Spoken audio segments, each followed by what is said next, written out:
Assalamualaikum dan salam sejahtera saya ucapkan. Jadi PDPR kita pada hari ini adalah mengenai karangan laporan. Rasanya kamu dah tahu karangan laporan ni kan, dah belajar sedikit mengenai karangan laporan. Jadi untuk hari ini kita akan refresh balik karangan laporan ini. Karangan laporan ini salah satu karangan berformat jadi untuk PDPR kali ini, di akhir pembelajaran ini, di akhir PDPR ini, fokus kita adalah supaya kamu dapat mengetahui format karangan laporan dan juga kamu dapat menghasilkan karangan laporan dengan bahasa yang gramatis dan betul. Jadi itu adalah dua fokus utama kita pada hari ini. Kita masuk kepada bahagian pengenalan. Laporan biasanya ditulis untuk memberitahu pihak tertentu tentang sesuatu aktiviti seperti peristiwa penting lawatan atau mesyuarat. Jadi kita tulis laporan ini adalah kita nak memaklumkan kepada sesuatu pihak mengenai peristiwa apa yang berlaku, sama ada di dalam lawatan ataupun mesyuarat. Yang paling biasa sekali soalan mengenai laporan ini selalunya adalah berkaitan dengan lawatan. Lawatan sambil belajar contoh dia, lawatan ke tempat yang bersejarah dan sebagainya. Biasanya kita sebagai penulis ini, kita sebagai pelapor itu diandaikan memegang jawatan seperti setiausaha, persatuan, ahli jawatan kuasa sesuatu pertubuhan atau seumpamanya. Jadi orang yang menulis laporan itu kebiasaannya adalah setiausaha persatuan. Yang ni yang selalu kita guna, setiausaha persatuan. Selain daripada setiausaha persatuan, boleh juga terdiri daripada ahli jawatan kuasa sesuatu pertubuhan atau seumpamanya. Anda perlu, sebelum kamu nak menghasilkan karangan laporan ini, sebelum kamu nak melaporkan sesuatu lawatan ke sesuatu mesyuarat, kamu perlu memahami terlebih dahulu soalan tentang perkara yang hendak dilaporkan. Pentingnya kamu perlu buat analisis soalan terlebih dahulu sebelum kamu nak menulis karangan laporan ini, supaya karangan kamu tidak terpesong ataupun salah asal tidak menjawab kehendak soalan. Jika pelaporan menghendaki anda mencatatkan aktiviti persatuan, maka karangan hendaklah mencatatkan kegiatan-kegiatan yang dijalankan oleh persatuan.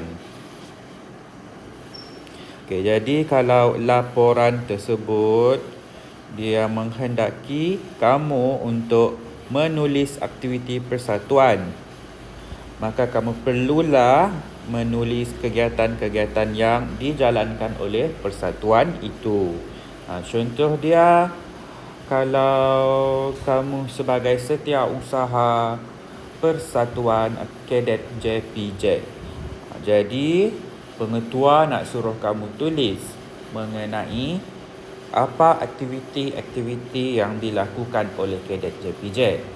Jadi kamu kena rumuskan semua perjumpaan yang ada di semua perjumpaan kadet JPJ itu menjadi satu laporan.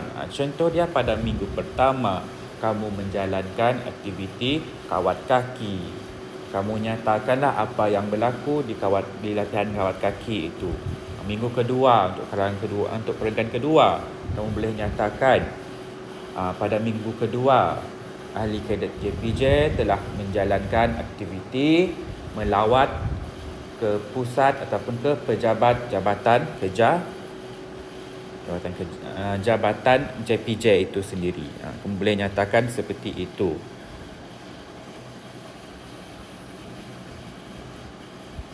Okey, jika laporan melibatkan minit mesyuarat pula, laporan hendaklah berupa catatan perjalanan mesyuarat itu. Jadi kalau laporan itu berkaitan dengan minit mesyuarat sesuatu persatuan, kamu kena nyatakanlah, kamu kena catatkan, kamu kena tuliskan dari mula hingga akhir mesyuarat itu apa yang berlaku. Contoh dia, dalam mesyuarat mesti ada kata ucapan dan kata alu-aluan daripada pengerusi terlebih dahulu. Jadi kamu nyatakanlah pengerusi itu siapa, kemudian pengerusi itu telah memberikan ucapan ataupun kata alu-aluan. Manakala jika melibatkan suatu peristiwa seperti lawatan atau seumpamanya, laporan hendaklah mencatatkan perkembangan peristiwa tersebut. Okey, untuk bahagian ini selalunya soalan berbentuk ini yang akan ditanya, iaitu dia tanyakan kamu bagaimana apa aktiviti-aktiviti yang ada di dalam lawatan itu. Lawatan tu bila disertai oleh berapa orang, bila tarikh lawatan tersebut. Jadi laporan ini secara daripada apa yang kita dah tengok ini tadi, laporan ini dia mencatatkan peristiwa-peristiwa yang telah berlaku. Jadi peristiwa itu telah berlaku. Jadi itu yang perlu kita catatkan. Okay, dari segi penggunaan bahasa pula, bahasa yang digunakan hendaklah bahasa baku, mudah dan padat.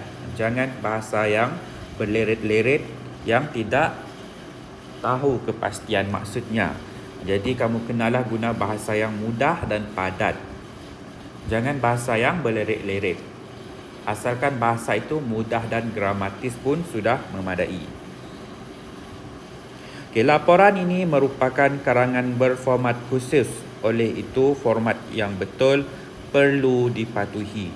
Okay, jadi karangan laporan ini merupakan salah satu karangan format. Jadi, pentingnya kamu mengikuti format yang betul. Kerana kesalahan format seperti yang saya cakap dalam PDPR sebelum ini akan dipotong setengah daripada markah 30 itu. Iaitu kamu akan dipotong 15 markah jika kamu salah format. Jadi pentingnya format ini betul. Okey, kita tengok format laporan.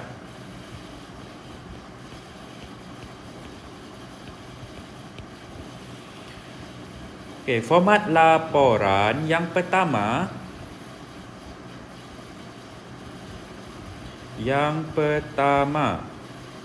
kita ada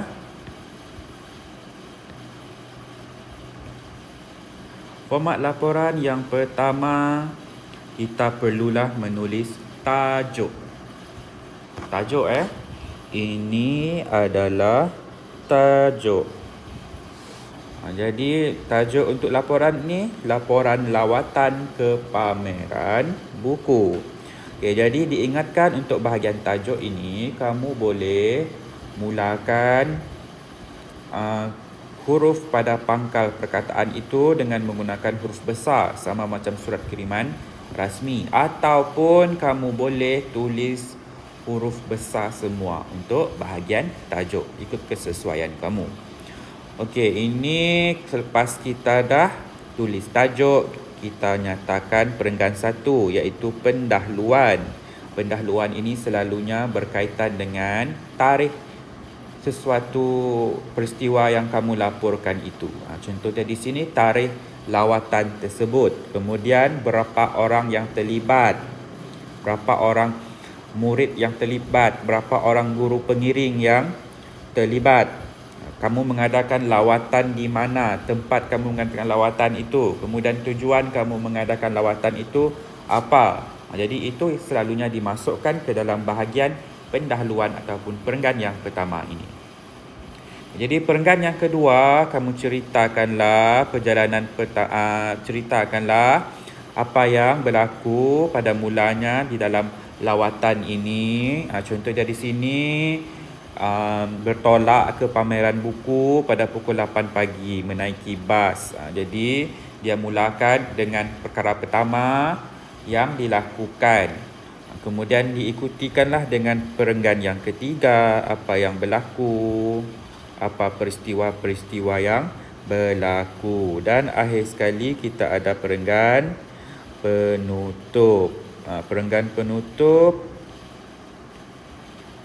penutup kepada peristiwa itu dan harapan kamu sebagai setiausaha apa. Contoh dia di sini, kami berharap agar dapat ke sana lagi pada masa akan datang. Okey, jadi kemudian setelah kamu selesaikan bahagian ini, kamu kena tulis, kamu kena ikut format ini. Selalunya pelajar dia akan salah dekat bahagian ini kerana dia lupa, tetapi sebenarnya dia sama saja dengan surat kiriman rasmi.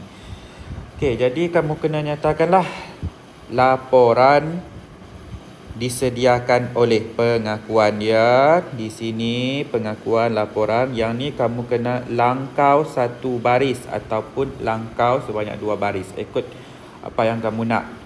Kamu boleh langkah sebaris ke ataupun langkah 2 baris. Kemudian kamu tulislah laporan disediakan oleh. Kemudian pada baris yang sama, jangan lupa untuk tulis tarikh laporan itu ditulis.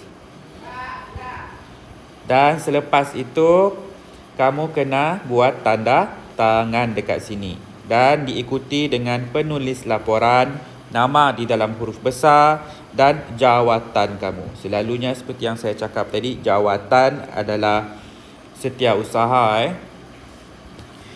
Okey, diingatkan di sini tadi, untuk bahagian penutup, selalunya kita akan guna ayat harapan. Kita guna harapan, apa harapan kita terhadap lawatan ini pada masa akan datang, adakah diteruskan ataupun tidak. Jadi itu untuk bahagian penutup. Okey, jadi simple saja untuk bahagian format laporan ini, tak perlu banyak yang kamu kena ingat. Yang perlu kamu ingat adalah tajuk. Tajuk mestilah ditulis pada tengah-tengah pada tengah-tengah karangan kamu ni, mesti berada di tengah-tengah ini, in the middle. Kemudian tajuk dia kamu boleh tulis sama ada pada pangkal perkataan ada huruf besar, ataupun kamu boleh tulis di dalam semua huruf besar, ikut apa yang kamu nak. Kemudian kamu tulis bahagian pendahuluan. Bahagian pendahuluan ini selalunya kamu nyatakan tujuan lawatan itu dilakukan, berapa peserta, berapa guru pengiring, di mana lawatan tersebut.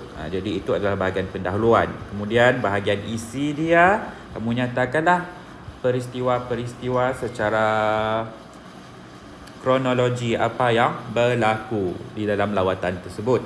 Dan bahagian penutup selalunya kita akan tulis ayat harapan. Dan selepas selesai semua ini, kamu kena tulis, kamu kena langkah sebaris ataupun 2 baris. Laporan disediakan oleh pengakuan, ataupun boleh ditulis juga disediakan oleh koma, dan pada baris yang sama mesti ada tarikh laporan tersebut. Dan seterusnya kamu kena tanda tangan, tulis nama selepas tanda tangan di dalam huruf besar dan kemudian tulis jawatan kamu, iaitu setiausaha apa? Setiausaha Persatuan Sejarah ke? Setiausaha Pengangkap ke? Jadi kamu tulis dekat bahagian bawah ini. Okey, kita akan tengok satu persatu. Okey, yang pertama, kita nak tengok cara menulis tajuk laporan.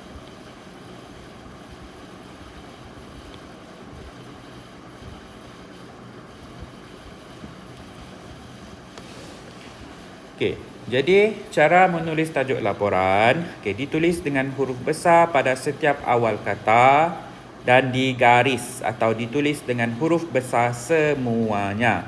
Jadi di sini kamu seperti yang saya cakap tadi diberi pilihan sama ada kamu nak tulis dengan huruf besar pada setiap awal kata ataupun kamu nak tulis huruf besar semuanya. Jadi kamu boleh pilih sama ada kamu nak tulis macam ini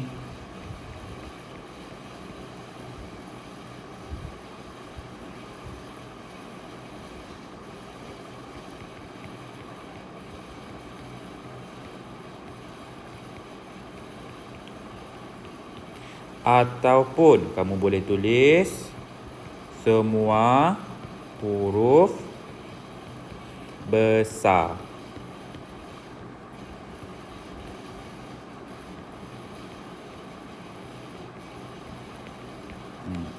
Sama ada setiap pangkal ini kamu perlu tulis huruf besar ataupun kamu nak tulis semua huruf besar. Dan selepas selesai menulis tajuk ini, jangan lupa untuk gariskan tajuk tersebut. Okey, tajuk hendaklah ditulis di tengah-tengah. Ingat betul-betul, tajuk mestilah ditulis di tengah-tengah. Tak boleh terlalu kiri, tak boleh terlalu kanan. Mesti ditulis tengah-tengah. Okey, selain daripada itu juga, tajuk ini boleh ditulis dalam 2 baris jika tajuk terlalu panjang. Jadi kamu diberi pilihan.